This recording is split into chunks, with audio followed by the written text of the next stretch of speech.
मैं अभी लगभग 10 मिनट से लगातार अटेम्प्ट ले रहा हूँ कि मैं आखिर में कौन-सा विषय को मैं आज सेलेक्ट करूँ और कैसे मैं अपनी बात को आपके पास पास करूँ।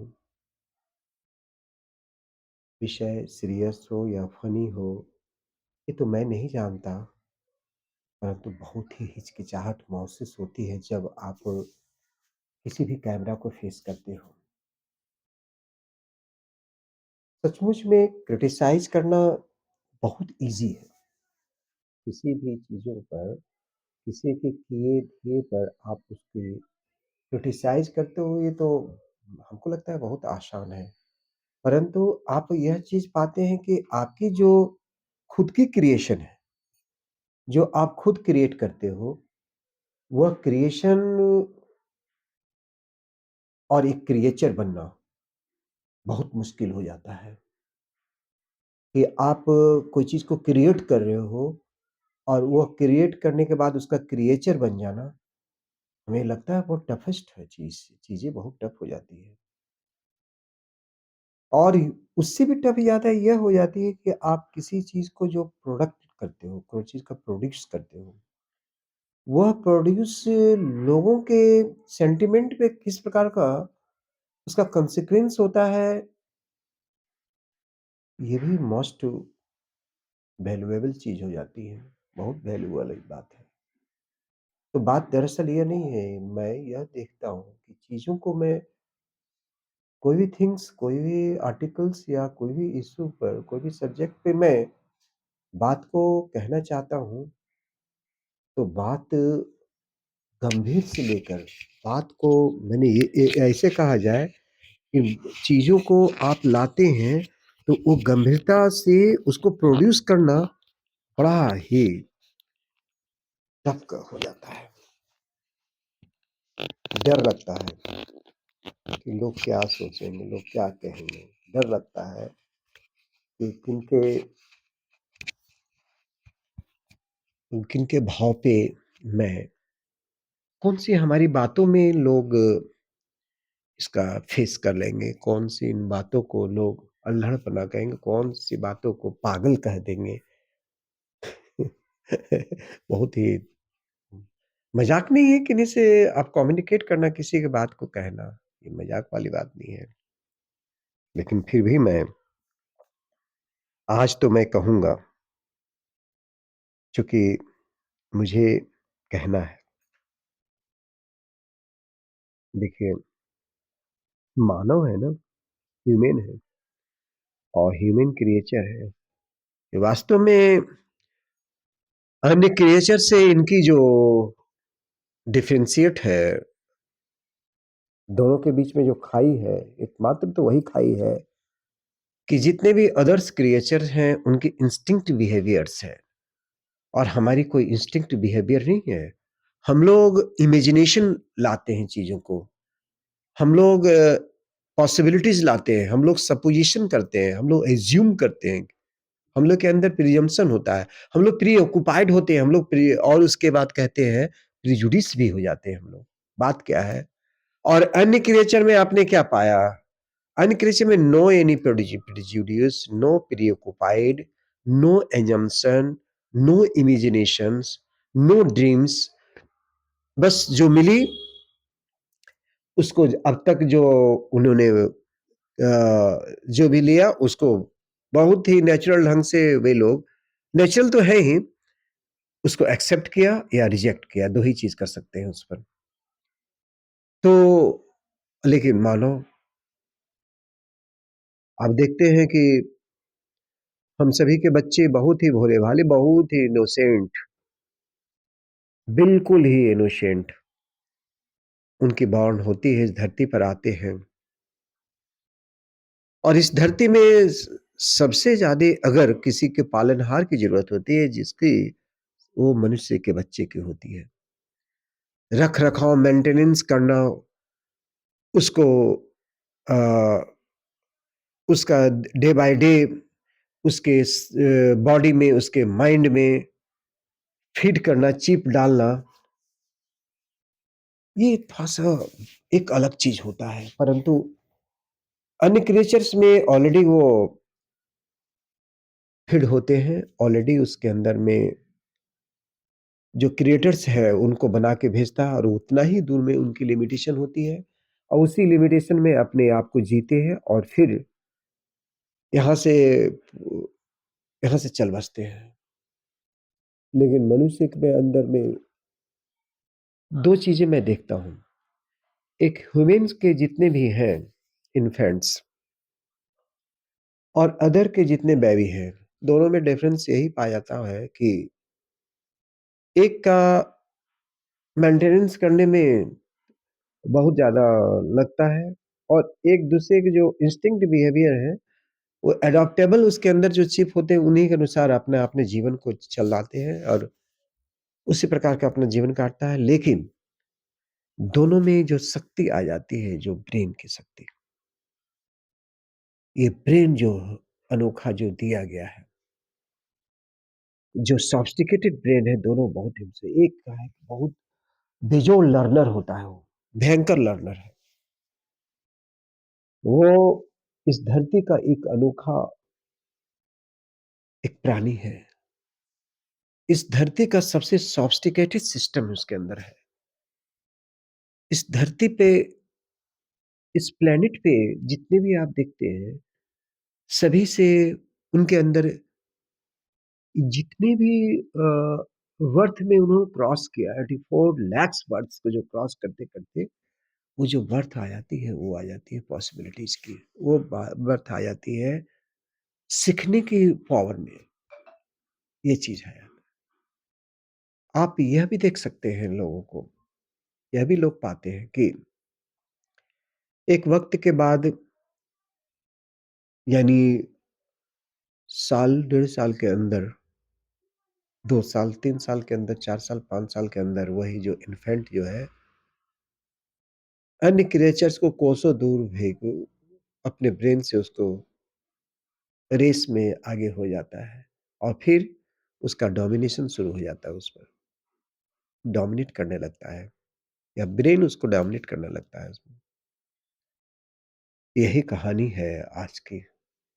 कहानी है हमारे डार्विन्स की। कहानी है समझने की। कहानी है कि किस प्रकार से ह्यूमन सेपियंस ने एम्पावरमेंट इस पूरी धरती को लाया, इस धरती पर राज किया। किस प्रकार से आप यह पाएँगे कि ह्यूमन ने कितनी ऊँची छलांग अन्य क्रिएचर से लगा दी। कितना एडॉप्टेबल उसके अंदर आ गया। आज का विषय यही है।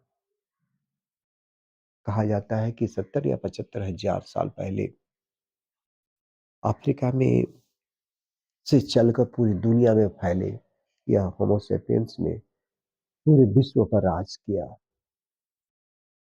एक छोटा-सा प्राणी, ना इसके पास शरीर में बाल थे, ना इसके पास बड़े-बड़े नाखून थे, ना इसके पास बड़े-बड़े दाँत थे, ना इसके पास में प्रोटेक्शन का कुछ भी नहीं था इनके पास में। तुलनात्मक जैसे कि हम लोग इसको एलिफेंट से, लायन से, टाइगर से या मेमथ से या अन्य जीवों से जो इस धरती पर नहीं है, उनसे लड़ने के लिए इनके पास कोई शक्ति नहीं थी। मिनटों में कुचले जाते थे, शिकार हो जाते थे।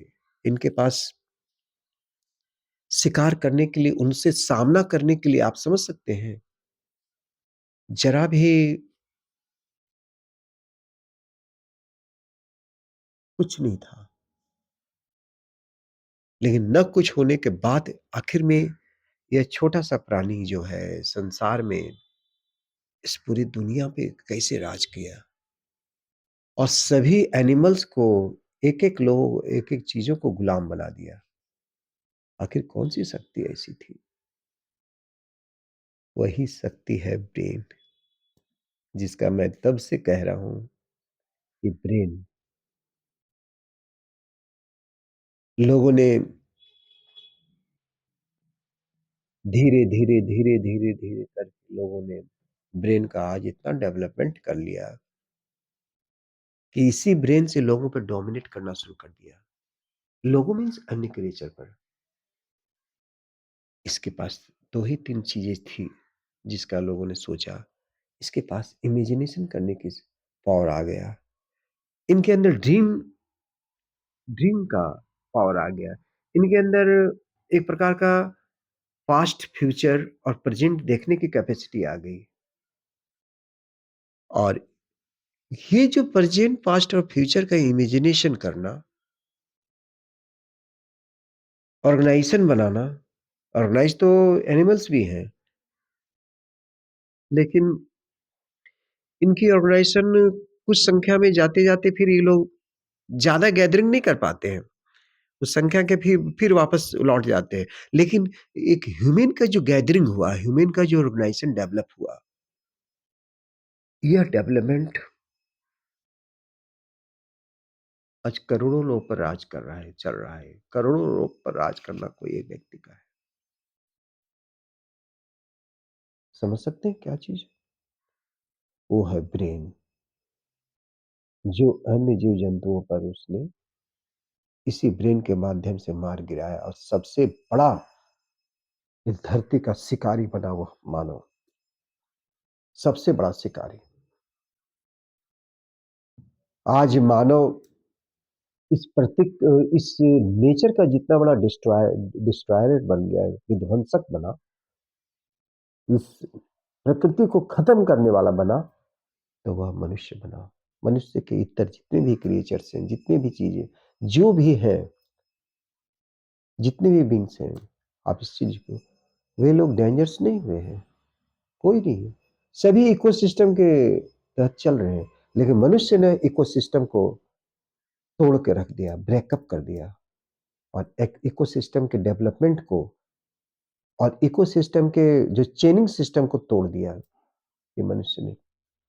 आज मेरे यहाँ जितना भी आप चीज़ें को देख रहे हैं, ये पलंग है, ये है, वो है, सारे इकोसिस्टम को बर्बाद करके हम लोगों ने ये फर्नीचर से लेकर, हम लोगों ने ये भवन के लेकर हम लोग पत्थर काटे, मिट्टी काटे, हम लोगों ने क्या किया, बालू बहरी, बालू नदियों के बालू को अपना एकत्र करके अपना लाके एक कंक्रीट का एक बड़ा-सा बिल्डिंग खड़ा कर दिया। हम लोगों ने क्या देखा कि सारे प्राणियों को नाच नचा दिया। हम लोगों ने देखा कि सारे प्राणियों को गुलाम बनाकर एक पिंजरे में डालकर हम लोग जैसा चाहे वैसा उसके साथ यूज़ किया। हम लोग चाहे कि जिस व्यक्ति का भी इवेन यहाँ तक कि ह्यूमन ह्यूमन से जो टकराहट हुई, तो ह्यूमन को भी जो गुलाम थे उसको गुलामी को भी करवा के उससे अपने हित को, अपने स्वार्थ को डेवलपमेंट करने के लिए क्या नहीं कर दिया। तो कहा जाता है कि आज अगर इस धरती पर अगर सारा का सारा ह्यूमन समाप्त हो जाए, सारे कुछ चले जाए, तो धरती कुछ नहीं होगा, धरती को कुछ भी नहीं होगा। ये धरती और भी फ्लरिश करेगा, और भी डेवलपमेंट करेगा, इकोसिस्टम और भी डेवलप होगा इस पर। मैं बता रहा हूँ आपको। ये छोटी-सी कहानी आपको अभी 2 साल पहले की है, जो कोरोना काल में मैंने देखा क्या, कि जब कोरोना नाम का एक चीज़ आया, जो एक इनविजिबल जो क्रिएचर्स थे, जिसने पूरे लाखों ह्यूमन्स को अपने गिरफ्त में लिया, तो मैंने पाया कि जब कभी सभी लोग अपने घरों में बंद हुए, कल कारखाने बंद हुए, तो कहा जाता है कि नदियाँ साफ हो गई। पूरे एयर, पूरा पॉल्यूशन, इस धरती के पॉल्यूशन को पूरा समाप्त हो गया। कहने लगे कि जो नदियाँ थी, उन नदियाँ के नीचे बालू दिखने लगे। पॉल्यूशन फ्री हो गया चारों ओर से। तो क्या है? ऐसा कैसे? ऐसा ऐसे। हम आज हमारी जो डिज़ायर है, हमारा जो एक्सपेक्टेशन, हमारी जो इमेजिनेशन, हमारा जो सेल्फ आज हम पे इतना डोमिनेट कर रहा है कि हम सभी को संतुष्ट नहीं है, सैटिस्फाई नहीं है, सैटिस्फैक्शन नहीं है। आज मैं एक कपड़ा पहना जिससे मेरा चल रहा है, एक स्वेटर लिया, इससे नहीं। आज मेरे पास व्हाइट स्वेटर है तो कल मुझे कलर चाहिए, कल कल मुझे ब्लैक चाहिए तो फिर ब्राउन चाहिए तो ओवरकोट चाहिए, ओवरकोट है तो ये चाहिए, वो चाहिए, वो चाहिए। बात ये है कि ठंड से बचना